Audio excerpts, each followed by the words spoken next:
difícil fazer um reprise, mas o legal é que também a gente conversou tanto antes de ontem, mas deixa eu começar pelo final. Eu lembro que tinha uma pergunta que eu fiz para você sobre essa movimentação de mercado que a gente está tendo, né? Sim. Que a gente falou um pouquinho de durante a pandemia, pós-pandemia, e aí eu perguntei para você o que você estava achando dessa movimentação pelos hotéis, de Fly e também 1, 2, 3 milhas. Aí a gente acabou falando de 1, 2, 3 milhas. Você acha que essa consolidação que está tendo ainda, né? Está tendo muito movimento, ainda é pós-pandemia ou já é novo normal?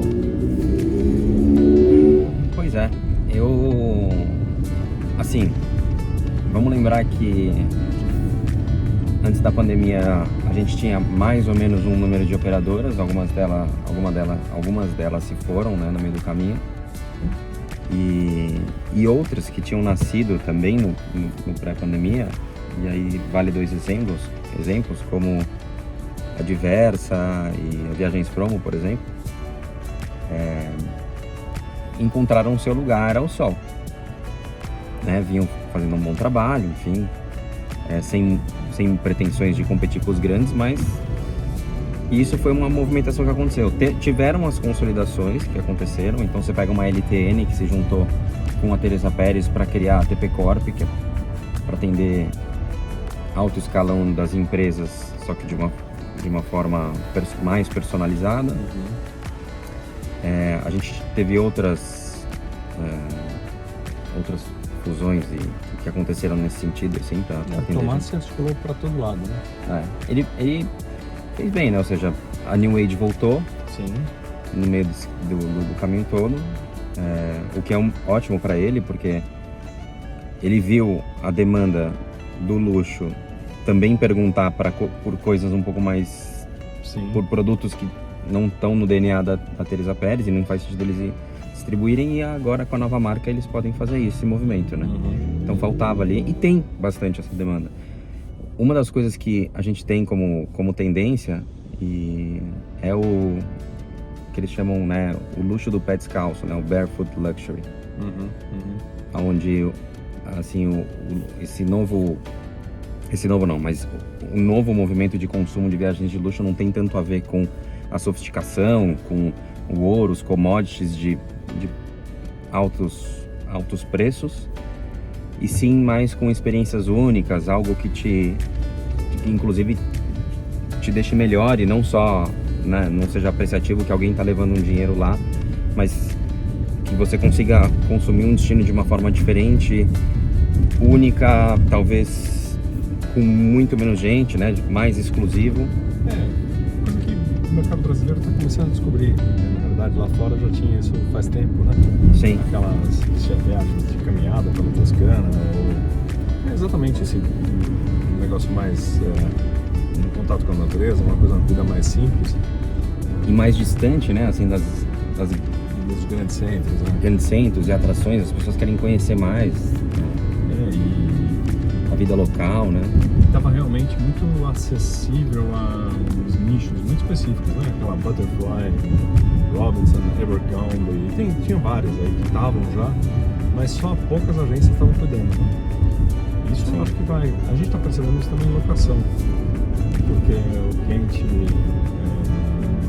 acaba querendo também ter uma experiência, mas também o foco não é exatamente andar com uma Ferrari ou um carro de ostentação.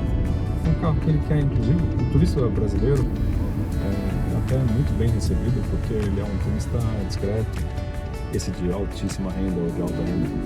Ele não faz questão de mostrar que ele é fulano de tal. Esse daí talvez seja um cliente até muito mais de uma locadora comum, porque ele na hora H ele não quer pagar pelo serviço. Mas a gente fala, no nosso caso, a gente fica medindo sempre a estatística de low touch, né? Ou seja, touchless. A gente está hoje com 80 e poucos % da nossa venda toda pelo portal. Acho que muito mais do que 80 e poucos % a gente nem consegue, porque no final das contas, como a gente atende agentes de viagem, tem muita mudança. Então, principalmente numa alteração ou numa pequena mudança, ele vai precisar colocar a mão na reserva. A gente estava até falando sobre isso hoje. Só que tem esses clientes que demandam atenção e eles querem o high touch. Então, muitas vezes é a mesma operação, o mesmo carro. O carro muitas vezes nem precisa ser diferente, só que você tem que ter o cuidado. Isso. E vai ganhando novas cores, né? Não é uma coisa assim que você fala, é o luxo, é o pop. Tem novos gradientes. O luxo ele foi o pop da retomada, né? As pessoas que tinham dinheiro, mais dinheiro do que preocupação, se eu pudesse mais ou menos estabelecer essa comparação, elas financiaram um pouco a volta, né? Porque elas predispuseram a, por exemplo, passar 15 dias no México e se vacinar nos Estados Unidos. Elas tinham acesso aos melhores planos de saúde, ou seja, tudo que o dinheiro poderia consumir para que ela mitigasse a maior quantidade de risco possível, eles fizeram. E dali para frente também eles se encheram de ficar em casa e falaram, bom, tudo que eu poderia fazer e consumir e ter do ponto de vista de estrutura, desde vacina até plano de saúde e tal, eu já tenho, portanto aqui eu quero sair, eu tô ficando louco, sei lá, como todo mundo, mas tem gente que se segura em casa. Mas a questão é, a distribuição de uma forma geral, e não só tem a ver com luxo, se mexeu muito, né? Você pensa que nasceu agora a Smiles Viagens, recentemente. A Gol já teve uma operadora, não deu certo, tá retomando via Smiles Viagens. A gente tem a Azul Viagens, que cresceu pra caramba. Hoje você vê os prêmios de fornecedores, tanto no sul quanto... Aí eu tô falando de receptivo grande, né? Um é a Broker no sul e Look no nordeste. Putz, eles receberam em primeiro lugar, né? Dentre todas as operadoras grandes. Claro, a gente teve um gap lá de impulso, de inércia da CVC nesse meio desse caminho, mas nasceram muitas operadoras, elas estão sólidas, assim, para ter operadora tem que ter agência de viagem, não tem jeito. O grande protagonista, assim, se eu pudesse nomear um player, foi o agente de viagem nessa retomada de turismo, porque é o cara que não ganhou dinheiro, que ficou fazendo remarcação, que teve que atender um monte de gente que comprou online, que não tinha atendimento, porque inclusive as grandes não deram o suporte que tinham, porque era impossível, então as pessoas recorriam ao agente de viagem. Sim. Então foi o grande protagonista, e aí ele sai com esse lugar dele no mundo, no espaço, que foi ter tido a oportunidade de, num momento tão difícil, gerar mais valor para essas pessoas que estavam com dúvida, que queriam viajar, que era vacinação, toda hora o aeroporto fechava, protocolo, nova regra, a companhia aérea, a máscara, não máscara, coisa da Anvisa que você tinha que preencher para voltar para o Brasil, sabe? Para nós, eventualmente viajantes corriqueiros, foi fácil assimilar, né, se adaptar a novas regras, mas as pessoas... Mas, nossa, eu lembro que eu fazia umas pastas morrendo de medo de não conseguir fazer a viagem certa, porque ainda mais, nossa, tinha umas pastinhas. Correr o risco de não poder voltar assim. E tal, né? Ou de não entrar, era um negócio, a gente era muito medo, né? Fricção o tempo inteiro na jornada até você chegar na cama do hotel lá onde... Agora é engraçado, né? Tinha esses cenários todos que se falavam, bom, agora o novo normal vai ser assim, o avião vai mudar, né? Não vai ter mais aquela poltrona que a gente está acostumado, vai ter um acrílico em cada... Aí, infelizmente, eles acabaram com esse mito aí, que ia ter um acrílico entre cada pessoa, senão as companhias aéreas vão quebrar. Mas cada vídeo que parecia, novos cenários, novos modelos, e para tudo, né? Tinha ônibus colocando...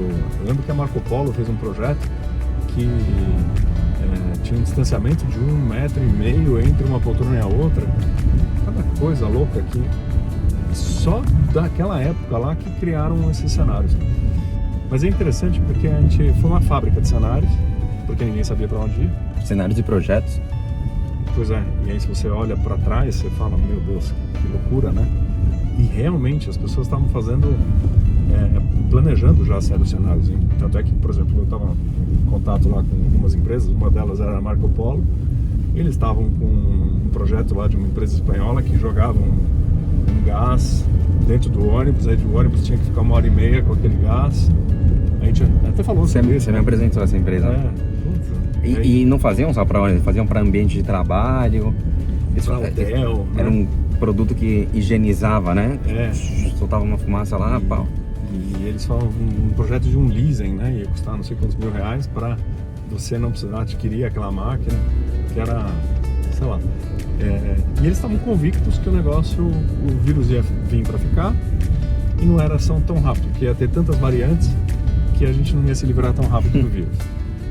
Pois é, e aí 1 ano e meio, felizmente, depois, ou 2 anos, a gente... Mas o pior é que eles estavam certos, né? Assim, naquele instante... Tinha que planejar. É isso, eles tinham uma solução super na mão. E muitos usaram, inclusive eu apresentei eles para a Localiza já estava testando como é que ia fazer nas máquinas. Por quê? Você tinha que mostrar, né? Todo carro que você alugava, a locadora tinha que não só mostrar que era limpinha, não era só prometer que era limpinha, mas também tinha que mostrar que era limpinha. Eu colocava um Modpack aqui em volta, né? Cada coisa. Mas o que você acha que ficou dessa época toda, desses cenários todos? O que ficou de cenário de pós-normal assim, se você for olhar agora para a hotelaria? Mudou alguma coisa do pré-pandemia para o pós-pandemia? Acho que eu voltaria, assim, o que mudou com certeza foi uma parte tecnológica, formas de trabalhar, a questão do híbrido, não híbrido e tal, apesar de que muita gente está voltando no presencial, mas algumas áreas ainda permanecem home office, assim, a gente viu uma necessidade, assim, que nem todo mundo 100%, ainda que seja 5, 2, 3, 10% da sua empresa pode ficar home office. Isso é uma mudança, apesar de que não muda muito tantos espaços, mas muda. E depois, obviamente, na distribuição, você pega os fornecedores correram, teve uma corrida para a venda direta e os caras investiram muito nisso. Não por nada, mas ela é pela sede de fazer receita, né? Todo mundo tentando sobreviver o mais rápido possível, o caminho mais curto chegar no cliente direto. Chegar no cliente direto, fidelizar esse cara de alguma maneira. Todas as empresas investiram um caminhão de dinheiro na parte de se eles estavam alinhados ou não às novas regras da Covid, higienização, como eles tratavam o funcionário. Foi um negócio e que isso tinha, esse valor todo investido tinha que chegar lá na ponta. Então essa assim, teve um aumento bastante significativo, eu acho. Tem um dado da BAV, eu não vou reproduzir aqui para não falar um negócio errado, mas, claro, ainda a venda no Brasil B2B é super alta, coisa de, acho que 55% ou 60%, mas era mais na pré-pandemia. Era uma coisa de 65% a 70%, ou seja, teve uma mudança muito, assim, e não é por uma questão tecnológica que aconteceu isso, é porque... O esforço das marcas de fidelizar, né? De chegar lá no cliente final. E eu acho que quem ganhou foram realmente essas consolidações, né? Grandes grupos de hotelaria, né? Sei lá, Marriott, tantos outros que acabaram. Tanto é que acho que a gente viu isso na Bfly. O Marcelo se aproveitou do momento que muitos estavam enfraquecidos, ele foi lá e veio com uma proposta, não necessariamente colocando dinheiro na mesa, mas simplesmente com uma operação de salvamento. A mesma coisa aconteceu com os hotéis, né? Sem dúvida. Ou espaço de eventos, né? O Vila Bisotti aqui em São Paulo. Antes da pandemia, acho que tinha 7 casas, agora está com 20 e tantas casas. É mesmo? Então, e eles entraram na mesma questão, assim, a gente tem fôlego para segurar, vai voltar, tinha uma crença, né? Eles desenharam um cenário. O Marcelo foi a mesma coisa, né? Você falava com ele tinha uma convicção muito clara. Pois é, ele tinha uma convicção, e talvez ele até acho que se surpreendeu com a convicção dele, assim, porque, claro, o Marcelão, ele é um cara hiper bem conectado, conhece muita gente. Sim.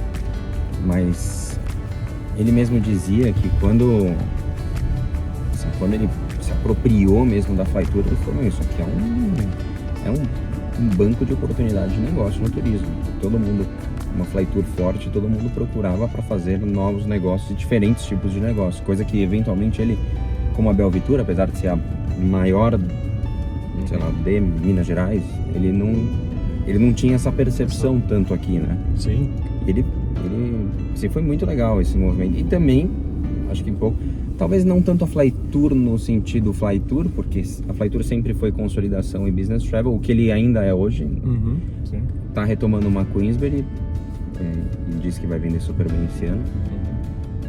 Mas também a CVC não dormiu por muito tempo, né? Tá voltando forte, na mão da família fundadora, com princípios e valores muito parecidos como sempre foi, de uma forma um pouco mais moderna, ou seja, voltando com as marcas, né? Voltando com as marcas de uma forma independente.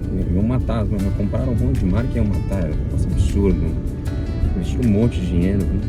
Na verdade pensando em consolidação, em sinergia, mas uma coisa que eu não sei, isso a gente vai só saber no futuro, quanto que a integração de sistemas, de culturas eles estão conseguindo fazer.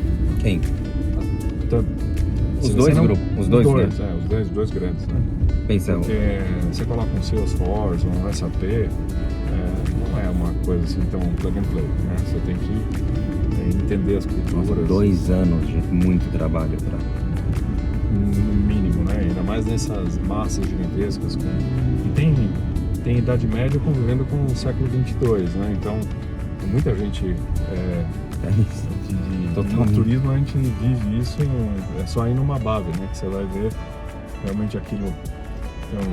Tem um pensamento lá da Singularity, né? Que o futuro já existe, só que não foi distribuído ainda. Então, você vê isso em qualquer ambiente.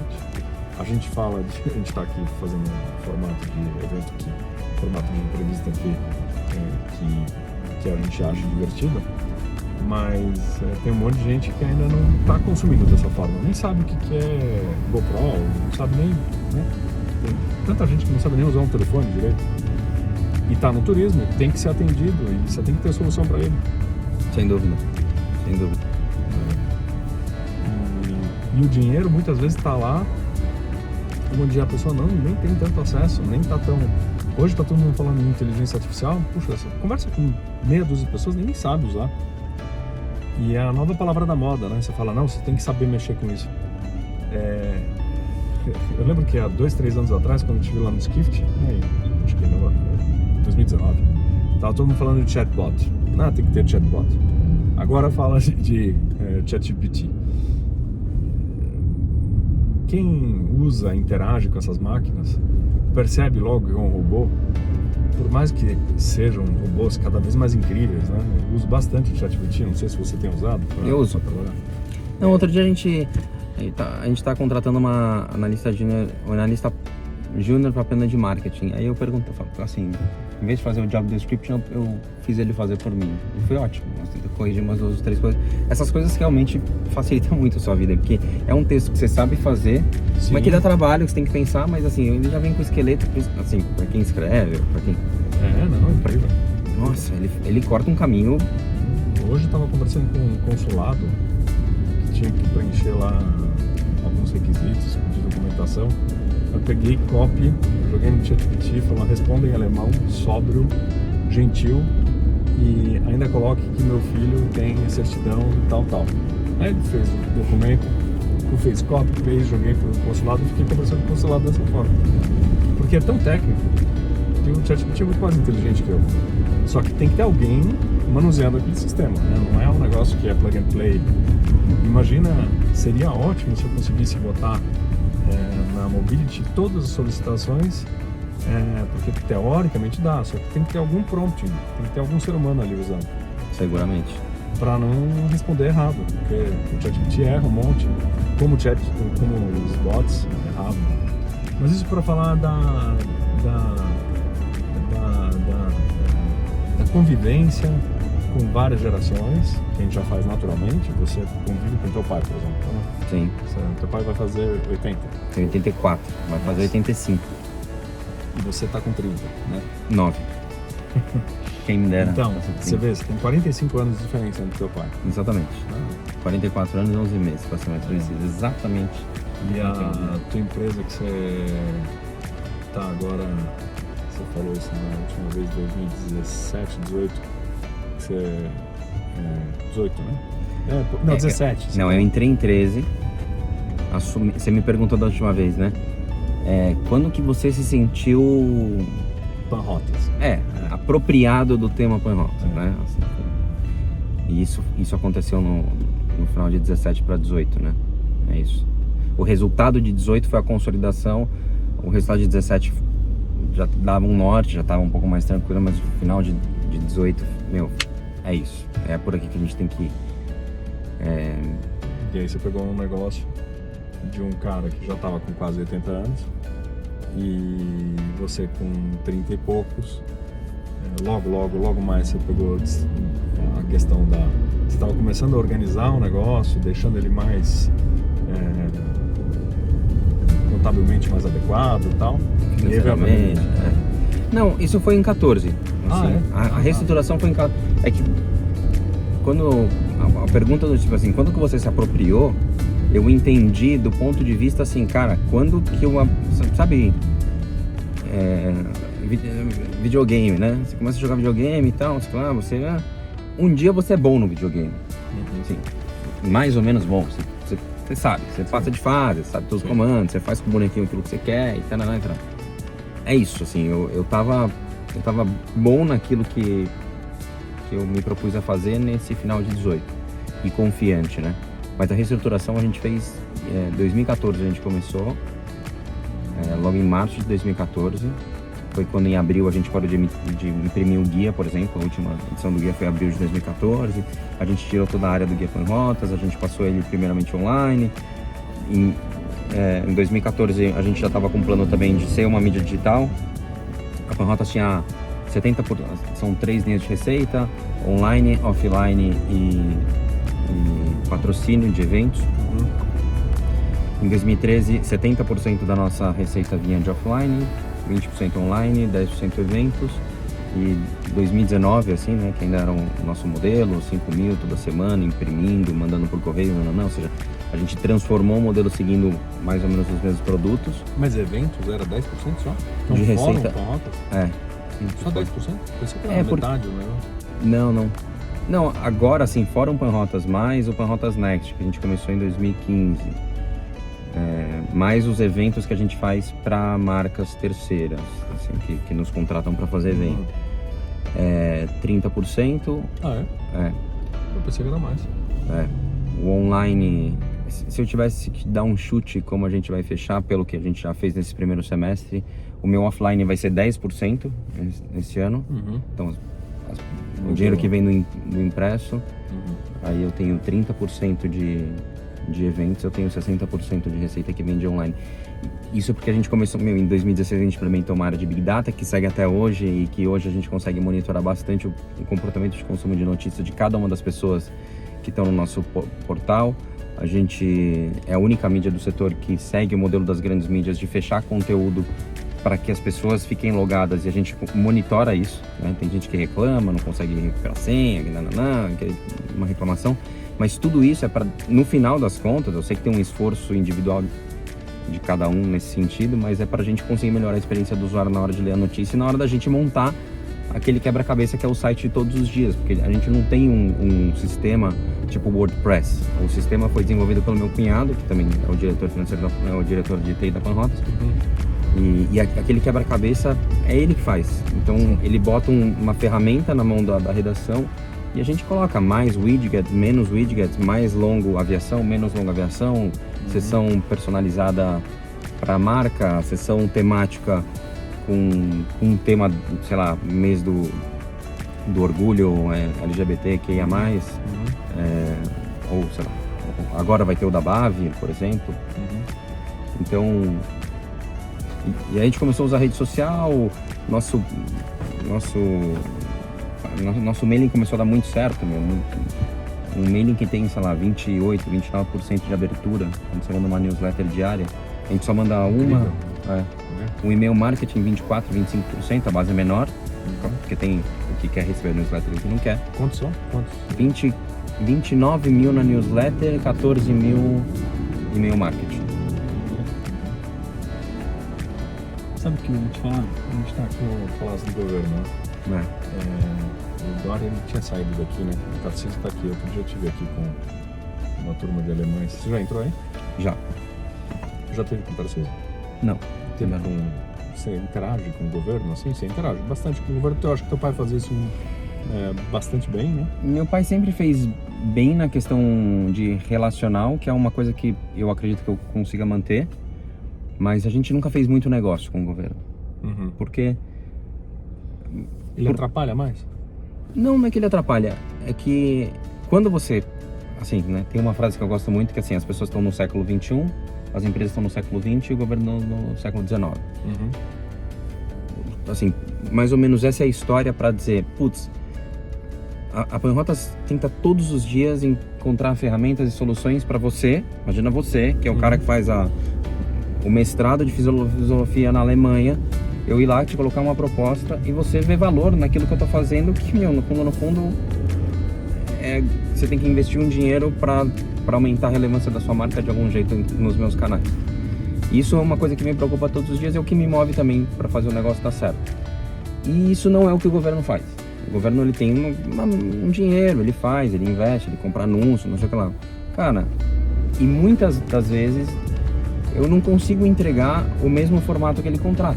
Sim. Porque ele é o cara que ele quer o papel, não sei, sabe, para ele tanto faz, assim, para ele, quando eu falo, existem algumas exceções, mas a grande maioria, inclusive do secretário de turismo, que é uma secretaria no geral dos governos federal, estadual e municipal de segundo escalão, isso não é novidade para ninguém. Ou seja, você pergunta para um amigo de um governador se ele quer ser o secretário da economia ou o secretário de turismo, o cara não vai responder que ele quer ser o secretário do turismo. Então, e por ser uma secretaria de segundo escalão, nessas três esferas, infelizmente, acaba que ela vira uma catapulta política pro cara. O cara passa lá 2 anos, ele só tá lá para aparecer, ele quer fazer um negócio. Tiveram e tem bons exemplos de pessoas que se engajam, querem fazer aquilo, ficam mais de 4 anos, querem dar resultado, né? Mas no geral é a minoria. Esses caras, essas mentes mais brilhantes, e sei lá, o Alexandre Pereira, que é o secretário de Turismo de Fortaleza, o cara, ele é um empresário na Secretaria de Turismo e ele tá fazendo brilhantemente bem. São caras que a gente se dá bem, assim, porque orna, sabe? Não, eu tenho uma verba aqui só para fazer o impresso naquela data, porque se não sair é o TCU, não sei o que lá. Puta, cara, não é assim que eu funciono. Pois é. Eu não tô... E tem gente que tá preparada para isso, tá? Tem veículo no mercado que é isso. O cara pega esse dinheirinho aí, ele se dá super bem, ele trabalha bem nesse mercado e... Então, vocês estão... A gente foi lá no setor, quer dizer, eu fui lá no teu escritório, você está mudando para um escritório novo, próprio, né? Nossa. Muito legal. Depois de quase 49 anos, compramos um escritório. Dá para acreditar? Todo mundo querendo... Todo mundo indo pro sharing e home office, você indo pro escritório físico e o pessoal voltando. Você falou um pouco que você tem um mescla, né? Não vai ser 100%. Tudo pela natureza do negócio, né? Não vai ser 100%. Comercial vai 2 dias por semana, tá indo 1. Redação vai 3, tá indo 2. Eu ainda preciso acertar isso com o Arthur, na verdade. Mas essa conversa já tem.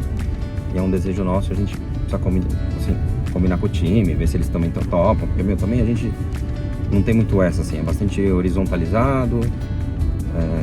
A gente se adapta muito ao que é bom pra todo mundo, sabe? Mas tem é porque também a gente tá...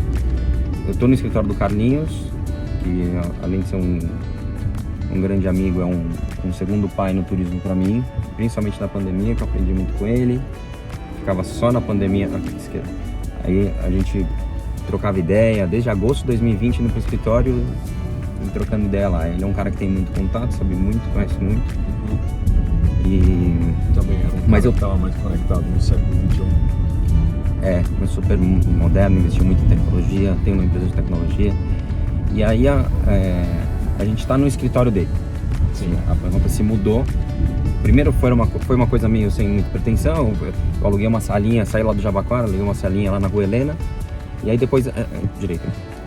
Aí depois a gente oficialmente sublocou um espaço dele, né? Ele tem lá na LT. E agora o negócio dele tá crescendo bastante e ele falou, então, chega, vaza, procura seu caminho. Não falou isso. Não falou isso, jamais teria falado isso. E aí aí a gente saiu assim, procurar pra alugar, tal, e esse negócio de se mexer pra mim é ruim. Gastar uma energia com mudança. Então, já que eu tinha que gastar energia com mudança, a gente começou a pesquisar, achou uma boa oportunidade e aí a gente comprou.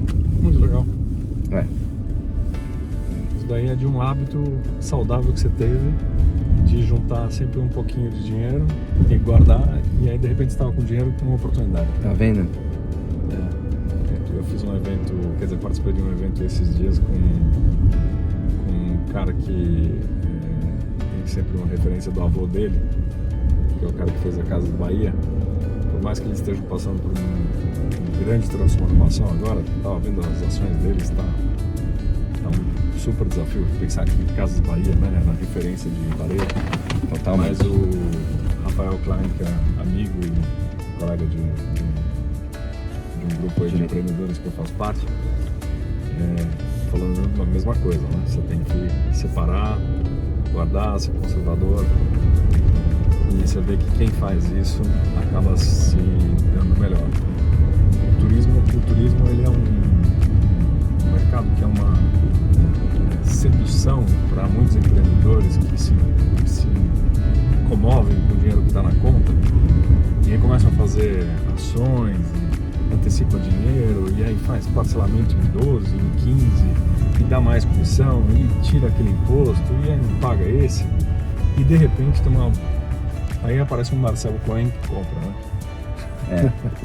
Exatamente. Que guardou a vida inteira. Exato. E aí surgiu a oportunidade. E aí ele pega a oportunidade, porque o cara tinha dinheiro na conta. É isso aí. Engraçado que o mercado aparentemente não aprende a lição, porque ontem mesmo estava vendo propaganda, fazendo propaganda com câmbio, fazendo câmbio, nosso câmbio é 4 e tanto. Isso é lógico que não faz sentido. Ninguém compra o dólar a 4,60 se o dólar está 4,90. Então é um marketing que não é baseado em produto, não é baseado em nada, simplesmente vender uma criatividade que já foi, né? Mas enfim, aí o cliente vai lá, cai na história. Do mesmo jeito, a gente estava falando esses dias sobre essas 1, 2, 3 milhas, mas eu tenho um amigo que é um cara experimentado, viaja toda hora para a Alemanha, é senator da Lufthansa, e o cara comprou no Instagram uma promoção que tinha que pagar com Pix 27% de desconto. Quer dizer, a promessa era 27% de desconto numa passagem da Lufthansa ou da TAP. Aí ele foi lá, comprou, pagou um Pix, a passagem foi emitida e logo depois foi cancelada. Foi emitida? Foi. Mas pelo menos ele sabe quem é o emissor. Sim, mas uma agência que a Lufthansa foi atrás depois, tinha lesão não sei quanta gente. Foi, durante um tempo funciona e depois explode. A gente viu isso agora há pouco, né? Mas o turismo tem uma sedução para isso, né? Atrai muito estelionatário.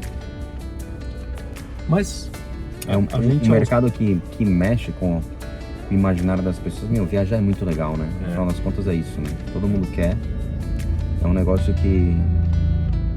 E você convive com isso o tempo inteiro. Você tem que dar notícia de coisa nova, né? E sempre tem gente tentando reinventar a lógica da viagem, da experiência e tal, novos adjetivos, e tenta envelopar isso. E você que está vendo a notícia, que já tem um pouquinho de experiência, e principalmente o teu pai que viu quantas gerações passarem, aí quando você vê a notícia, você fala, puxa, isso aqui não vai dar certo, né? Mas você tem que estar lá, porque vai que dá certo, né? Poxa, você sabe que a gente foi visitar o Zé Augusto, que é o pai, o Augusto e o Ramiro. E cara, foi um papo ótimo, assim, eles são super esclarecidos, são estudados e tal. É claro que apesar de que a gente foi até com um compromisso de só fazer relacionamento, de não soltar notícia e tal, mas a gente queria entender eles são super inteligentes, super trabalhadores e tal, mas, por exemplo, eles não contavam ali o que hoje parece ser de fato que é um modelo financeiro. Foi uma estratégia de um modelo financeiro. Tem de barato aqui, faz upselling no meio do caminho, no final das contas, quem sabe você consegue cobrar mais por alguma coisa ali no final, aí a conta dele fecha, mas o caixa já estava feito, esse dinheiro já já estava investido e tal. Enfim, tem um modelo financeiro por trás. É claro que eles não falaram isso, né? Mas a gente viu isso com a Urb, não funcionou. 126 milhas não está funcionando. Ainda que o 126 milhas tem um agravante aí, que é a questão das milhas, onde ele pega um produto de alguém Que não quer vender? Que claramente não quer que seja usado para isso. Isso. E aí esse alguém que a gente está falando são o provedor das milhas, né? Os programas de milhas que vendem milhas para o usuário em si, ou que remuneram o usuário, ou bonificam o usuário com milhas. E eles não queriam que isso acontecesse. E aí você tem os fornecedores contra o seu modelo. E falando abertamente isso. E eles insistindo no modelo de negócio, né? Então é um negócio... Opa! Era muito corajoso, assim, muito destemido, né? Ainda mais no mercado que é um mercado essencialmente offline, de muita relação, onde as pessoas se conhecem, se cruzam. Então, agora, dentro dessa história de adaptação, novas empresas, também tem um movimento aí de algumas empresas internacionais vindo para cá, comprando algumas operadoras. Você acha que tem mais consolidação pela frente? Porque eu não vejo muitas internacionais, fora essa aí, que comprou 2 ou 3 empresas, entrando no mercado. Você tem visto mais coisa? Como é que você está identificando isso? Porque antigamente tinha aquela nega alemã, a TUI, que tinha uma promessa de entrar aqui no mercado. Também lá sofreu pra caramba, acabou, nem sei o que aconteceu com a TUI aqui no Brasil, nem sei se ainda tá aí. Acho que não mais também. Mas agora tem um ou outro estrangeiro vindo. Você tem percebido mais interesse ou apetite de fora? Olha, parece que todas as negociações que rolaram aí, enfim, tiveram internacionais, e a gente pode colocar um internacional até como empresas nacionais, né? Porque tem o grupo Despegar. Sim, e a Decolar, né? Sim. Mas a gente sabe que toda a parte de M&A vem de fora, apesar da Decolar representar, sei lá, acho que 50% do volume de negócio deles aqui no Brasil, né? Ou seja, o Brasil representa quase 50% deles, 48, 52, não sei qual é que é o número. Mas esses caras estão de olho, assim, para investir mais no turismo. A Mondi também, no caso, né, da Mondi, né? Que comprou o Orienter Interep, também vem do mercado de viagens. Acho que o mercado de viagens, na verdade, ele é bastante fancy, assim. O único problema, pelo menos, eu não sei se no mundo inteiro, porque a gente não sabe como é que funciona lá. Eu não sei como funciona lá. Mas quem vem aqui com uma cabeça de transformar isso numa indústria digital, ou seja, industrializar o processo, assim, menos interação, mais tecnologia e baixar o custo drasticamente. Nesse ponto, sabe, o investimento alto em tecnologia, para não ter o custo da pessoa, para não ter... Cara, isso é um negócio que não dá certo. No mercado de viagens não dá certo. Talvez um dia dê, né?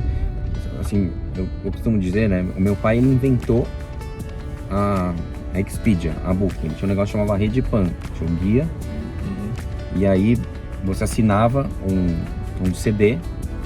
Nesse CD carregava tarifa de hotel, locadora de carro, sei lá, itinerário, cruzeiro, seguro viagem, tinha tudo no CD. Você recebia uma vez por mês, carregava no seu computador e você tinha todos os pacotes ali. Em vez de você consultar online, você tinha isso offline. A ideia dele foi incrível, assim, um negócio muito antes do seu tempo. Mas ninguém estava preparado para aquilo, e naquele formato que era CD uma vez por mês não funcionou. Só que ele estava certo em ter criado isso, porque o horário de voo uma vez por mês no formato guia, assinatura, chegava em casa, funcionou e muito. Sim. Então, por que não o pacote, né? De uma forma mais digital, porque não era nem impresso, era gravado no CD. Via moda, internet, baixava, um negócio... Só que nem os fornecedores acreditavam muito, difícil mandar para ele. Então, talvez, o que eu tô querendo dizer, né? Talvez esses caras estão olhando pro destino certo, mas assim, tem uma maturidade, e essa maturidade ela não vai acontecer nos próximos 5 anos. mas tanta gente vendendo crença de que tudo ia ser diferente, que agora tudo seria digital. 20 anos muito cedo, né? Porque hoje tá tudo assim realmente. Mas são as apostas, são as escolhas. Eu acho que também vai aí a diferença entre um empreendedor que consegue observar os sinais dos tempos e ter uma certa cautela, né? Não se empolgar tanto. Mas isso... também é inevitável a gente provar os novos modelos, né? Esse é o negócio. Ah, é? Então tem o Urbi, 1, 2, 3 milhas, o que for, Sim. mas às vezes... Precisa passar por isso. É, e um dia eles foram... Um dia eles foram Booking, né? Ou seja, um dia a Booking nasceu e a Booking Sim. também poderia ter dado errado, né? Porque, Sim. nossa, super disruptivo. E o Airbnb também. O Airbnb também podia ter dado errado. E foram modelos que acertaram. E ainda pode dar errado. Por quê? Ainda pode. Você viu Assim, que com uma não- chance um pouco menor, mas ainda pode. Você viu que Nova York caiu 77% os listings de Nova York. Mas por quê? Por regra do... É, Nova York proibiu. Então, mas aí é de regulação, né? O que é um pouco... É diferente do modelo de negócio. Barcelona também quer proibir, enfim, sei lá. Agora tem Veneza que está querendo proibir. Isso, Veneza. Ele pode cair por aí, mas também assim, tem outros 8 milhões de cidades no mundo para eles estarem, né? Que talvez não vão proibir. Agora, falando de visão do negócio, né? O que você faz para se oxigenar, assim? Qual que é o teu... onde que você... tem alguma sala secreta onde você se esconde e fica lendo alguma coisa? Onde que é o teu oráculo? Que você...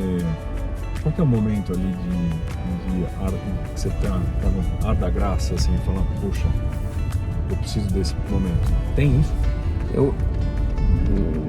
Tem. É em fases, né? Tem Avaré? Avaré bastante. Foi um lugar muito importante durante toda a minha vida, tanto de adolescente, sair, crescer, se desenvolver, tanto na infância, contato com a natureza. Eu adoro contato com a natureza, sou vegetariano, então aquelas coisas todas, gosto dos animais e tal. Mas, assim, por exemplo, no momento lá para Rotas de Digitalização, eu fiz muitos cursos. Do que você possa imaginar, para estar atualizado, para entender do que a academia estava falando. E não só a academia, também começou a surgir essa história de cursos livres, e tinha a Senac, tinha, enfim, umas escolas aparecendo, e que foram super nutritivas para mim. Me ajudaram demais, assim. E eu fazia tanto do negócio, quanto também cursos de desenvolvimento pessoal, sei lá, curso de palhaço, condutores da alegria, curso de botânica, curso de cozinha, que é um negócio assim, que eu sempre acreditei também que isso complementa a sua forma, estudo catalão, como você sabe, porque eu acredito que são formas de a gente exercitar o cérebro um pouco diferente do que só ficar lá falando do nosso negócio, pra onde tá indo. Só que aí também uma hora você implementa algumas coisas lá na sua empresa e também você não fica naquela busca, né? Então assim, a gente tinha que fazer a digitalização, já te dei os percentuais que a gente tá hoje. Cara, não tem muito pra onde, assim, do que eu tô acompanhando na publicidade, não tem muito para que caminho ela ir. Assim, a gente entrega um bom resultado digital. Não é o melhor, a gente não é a Globo, a gente... Tá, mas eu também não posso ficar gastando toda a minha energia em toda hora ficar abrindo novas frentes, porque primeiro que uma hora essas frentes acabam. Teu pai te falou isso, né? Antes de ontem, né? Falou Assim, você ia crescer, não sei o quê. Meu e aí pai, que você ele é um respondeu pra cara... ele? Ele é inquieto, né? Com 84 anos, fala, poxa... No primeiro que ele tem razão. Sim. E foi assim que ele, né? Que ele cresceu. Que a Panrotas cresceu. Tá? Eu lembro, o primeiro contato que eu tive com ele foi, eu acho que numa Viestura e tal, e ele tava mostrando com uma empolgação o portal. Pois é, você começou em 2000, o portal é de 2001. Então vocês devem ter se encontrado aí. E ele lá, determinado, né? Ou seja, ele tinha 60 e tantos anos. Mas parecendo um garoto, né? Mas sempre com a mesma simpatia, o mesmo jeitão. Então sempre... Aí depois ele me mostrou aquele Pan Hotéis, aí depois tinha aquela revista... Bom, é a razão pela qual eu entrei Não, a revista foi antes. Teve uma revista que era tipo Vamos, Teve assim, ó, é que agora o jornal Panrotas, né, o que era o jornal Panrotas, aquele de toda semana, virou revista Panrotas em 2018. Mas a revista Panrotas foi tipo uma caras do turismo. Meu pai fez festa no rock e isso. tal, não sei o que lá. Não, mas tinha uma revista que era tipo daquela Aí Qual. Vamos Lá, chamava Vamos Lá.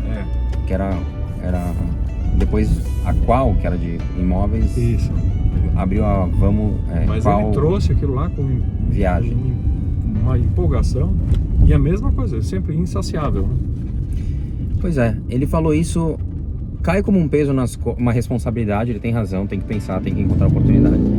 Mas teve, assim, o que também nos trouxe até aqui, no sentido assim, né? Aquela reestruturação, de ter colocado as contas em ordem, ter juntado um dinheirinho desde então, ter conseguido passar pela pandemia, etc, etc. Foi que uma vez eu falei pra ele, falei, pai, é o seguinte, você é disparado o líder de mercado. Sim. E a Panrotas tem uma reputação super alta e super positiva e com os melhores atributos de marca.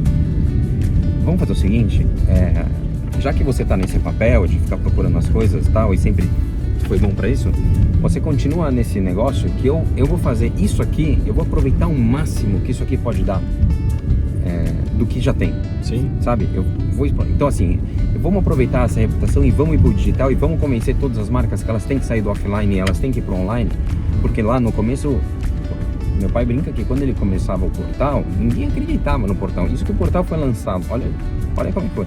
Já no final de 2001, ele tinha o Saber dentro e você conseguia fazer reserva aí nasceu o Gol e tal, não sei o que. Sim. Quando a Gol tava Era quase um... Você conseguia reservar a Gol com tarifa e tal. E um negócio que não foi pra frente porque na época, de novo, é a Redpan que ele inventou um pouco antes do tempo, se ele tivesse tido agora. Quem que não gosta de transacionar, né? Todo mundo tá atrás de transação e tal. E aí, passada a pandemia, agora voltando aqui um pouco mais para tempo presente, era... Putz, eu quero aproveitar um pouco isso, a gente tá bem, vamos olhar. E é impressionante como a gente tá entregando as coisas, a cobrança vem cada vez mais, porque agora todo mundo já tem cabeça digital, e pergunta KPI, e pergunta assim, graças a Deus a gente entrega, se não entrega, melhora e volta a entregar, e tá tudo certo. E aí isso tem um pouco a ver com o que você me perguntou da inspiração, assim, eu sou um cara que me apego muito ao religioso, um cara que tem bastante fé, rezo todos os dias de manhã, não sou só exclusivamente católico, tenho um lado mais espiritualizado também, mas muito do que vem do católico. Você tem um ritmo assim? Você acorda todo dia igual? Mesmo horário? Sim. Eu tenho a fase que eu tô fazendo algum esporte, geralmente eu treino metade do ano e outra metade do ano não treino porque eu detesto frio e não treino no frio. Então, uma você metade... corre? O que você faz? Corro, faço spinning, atividades assim de ginástica. Você tem filho pequeno também, né? E agora desafio. isso bagunçou um pouco, mas tá saindo dessa. Essa menor vai fazer 2 anos e agora tá melhor. E aí você acorda? Acordo, faço faço uma atividade física de manhã, vou pro escritório. Geralmente eu faço aula de inglês, faço aula de catalão, faço psicólogo em 3 dias da semana, né? Uma segunda, terça. Tudo 7h30, 8 começa, então tudo isso para fazer esporte eu tenho que acordar antes, fazer esporte, tomar banho, então a gente já tá preparado para fazer isso. Então você acorda às 5h30? Acordo 5h50. 6 horas, dá um snooze ali e tal. Vai fazer mais ou menos esporte, tô correndo, não tô correndo, tô machucado, não tô machucado. Mas é o segredo, né? Você certamente não acorda quando você tá com vontade, né? Você acorda porque... Eu não durmo bem, então eu acordo. Então, sei lá, hoje eu não fiz exercício, mas é que eu ia fazer um negócio com a Renata, minha esposa. Mas acordei cedo, porque uma hora também a gente começa a acordar cedo, né? Não tem jeito. Sim. Agora, uma coisa que eu queria... A gente tá chegando perto do escritório. Uma coisa que eu queria te perguntar, a gente tá aqui dentro do carro, eu queria fazendo um teste de um formato de podcast. Tem alguns podcasts que estão fazendo isso, que são bem reverentes. Você está sendo o nosso Obama. E o Oswald estava falando do McCartney. Nossa. E semana que vem a gente vai... Você vê, né, Oscar? Você merece, né, cara? Você vê? Você tá no nível do Obama pra mim. Poxa vida, você merecia coisa melhor. E daqui dia 26 a gente vai dar uma volta com o diretor da Audi. depois na outra semana com o Jamil. Mas aí a gente vai formatar o teste, vai ver como que funciona, quer botar isso no Spotify e tal. Mas no fim a gente está fazendo isso dentro de um carro e você acompanha a gente. Teve naquele evento lá que eu infelizmente não pude participar porque eu fui testar o patinete e acabei quebrando o pé por uma burrice Fez minha. Na verdade, top 10 inspiracional na Alemanha, que foi muito legal. Dizem que minha esposa que plantou isso, porque eu ia para uma despedida de solteiro, que eu casei 2 semanas depois e minha esposa não queria que eu fosse para o Oktoberfest. Tinha essa... Existe uma suposição, uma hipótese de que ela planejou tudo isso. E aí eu não pude participar do Futuro Rentacar, que é um projeto assim que nasceu no Vale do Silício.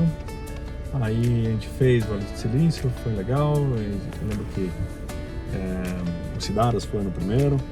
Adorou. E foi muito divertido, porque a gente estava falando de fazer um hambúrguer, e lá na lanchonete o hambúrguer era feito pelo computador, coisa que hoje em dia tem também modelos, né? Mas a gente queria testar modelos do que seria o futuro na realidade ninguém falava de pandemia, ninguém imaginava, que sonhava que 2 anos depois o mundo ia parar. Mas a pandemia acelerou um monte de coisas, a gente viu lá projetos de mobilidade, e aí eu queria saber o que de você, o que ficou marcado daqueles eventos, daquelas interações.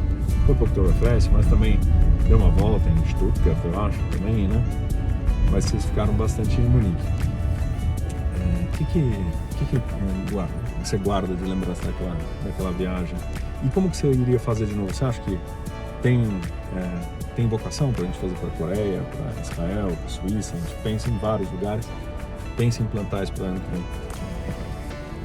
Bom, para mim foi excelente essa oportunidade, porque primeiro que eu não conhecia a Alemanha, foi a primeira vez que eu fui para a Alemanha. Não sabia. E a única, inclusive. Então, se você fizer de novo, vai ser a segunda vez que eu vou voltar para a Alemanha. Mas acho que eram 4 principais atividades de conhecimento. Então, assim, você ter presenteado seus principais clientes e ter me agraciado e ter me convidado por ser um parceiro seu e ter me convidado para esse formato de evento, que ele juntava a parte de conhecimento com a parte também de experiência, de viagem, de relaxamento e tal. Então a gente teve uma reunião lá com a parte de startups de mobilidade, desde caras que estavam fazendo malinhas das menores possíveis e mais transportáveis e leves para as curtas distâncias, né? Família, né? Você abre, tem rodinha, ele é tipo um hoverboard mais leve, vai rapidinho, até carros voadores, que a gente conheceu um protótipo lá. A gente conheceu o museu da Mercedes, a gente conheceu a fábrica da Audi, como é que chama lá a cidade? Ingolstadt. Isso. Onde toda a cidade praticamente trabalha dentro da fábrica, que é um negócio maravilhoso. Então tem parentes lá, tem toda uma cultura com os funcionários da Audi, além do processo ser todo automatizado. A gente ter acompanhado a esteira, as luzes que acendem, o cara pega um carrinho que ele já sabe exatamente a luz, o cara parafusa uma porca, acende um negócio, ele pega essa outra porca com essa ferramenta, ele faz um negócio que assim, é perfeito. O que mais me marcou foi ter tido a reunião com aquele vice-presidente de Alejandro, de carros autônomos da BMW. Foi uma aula que o cara falou sobre o quão distante a gente está disso, o quanto esses projetos eles vão prosperar ou não vão prosperar, mas resumo da história, é uma coisa para 50 anos, porque enquanto existir a interação entre o que é automático e o que é humano, sendo que o humano ele é totalmente imprevisível, a gente não vai ter uma cidade 100% autônoma, assim, sem pessoas dirigindo. Não pode ter ser humano. Mas cada vez o carro vai facilitar mais a interação e vai precisar menos do ser humano, mas por muito tempo. isso é uma baita de uma realidade, porque todo mundo tá falando de carro autônomo, não sei o que lá, tinha aquela cidade, aqueles testes no Vale do Silício, não sei o que lá, meu, deu uma baixada na bola sobre esse assunto. Agora é só carro elétrico. Falaram lá de inteligência artificial de uma forma ainda muito superficial, mas foi abordado esse tema. E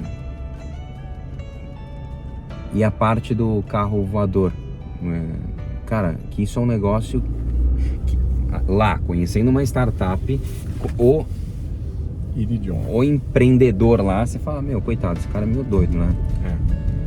Só que recentemente teve a notícia aí que assim, o carro autônomo, o carro voador, sei lá, da Embraer, tem não sei quantos, 5 anos na fila de pedido, que tá rolando um negócio que vai funcionar. Sim. Em alta escala. E já vai fazer parte da nossa vida, de fato. É um negócio. Então assim, o que a gente viu lá, estamos falando de 4, 5 anos atrás, é uma realidade, assim, é coisas que aconteceram. Então isso foi muito, muito, muito enriquecedor. Porque também ficar nessas viagens aí, viagem de cabeça, vamos discutir aí o chat GPT e cada um, não teve isso. Não. Isso foi a parte que Fica no seu aqui, sei lá. mais valeu a pena. Poxa vida. Tô tentando entrar aqui na Mobility, mas não tá conseguindo. Mas a gente pode continuar conversando aqui na catraca, né? Vamos, na catraca. Mas você faria de novo? Pra que país você faria? O que é um país que você entende que é inspiração para mobilidade, ao mesmo tempo com interação com o ser humano e qualidade de vida?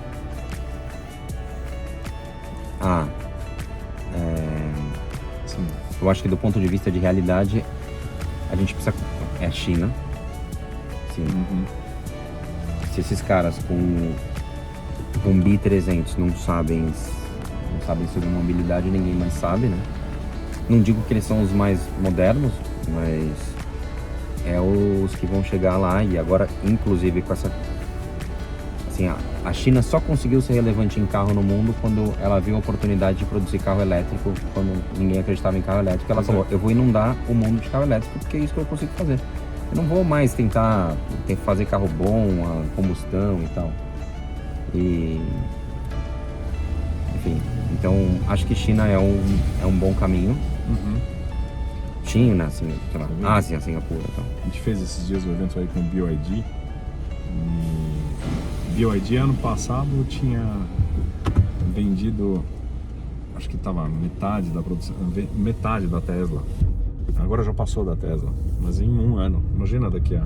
Eles vão lançar 8, 9 carros até o final do ano. Pois é. E carros... Não, esquece essa história de é chinês, né? Esquece. Essa história acabou já tem um tempo. Isso tá preocupante, porque lá na IAA, que aconteceu em Frankfurt, né, aquela feira do carro, lá o stand da Volkswagen, BMW e Mercedes era menor do que o stand da BYD, os juntos, todos juntos. Mas legal, então China. E o mais importante, com certeza, é você não esquecer de me convidar para ir de novo. Então legal. Olha, obrigado, foi ótimo. Espero ter, assim, que tenha contribuído um pouco aí pro nosso bate-papo e pro lançamento desse projeto. Legal, muito bom ter você aqui. Valeu, obrigado. Na barra. Com certeza, valeu.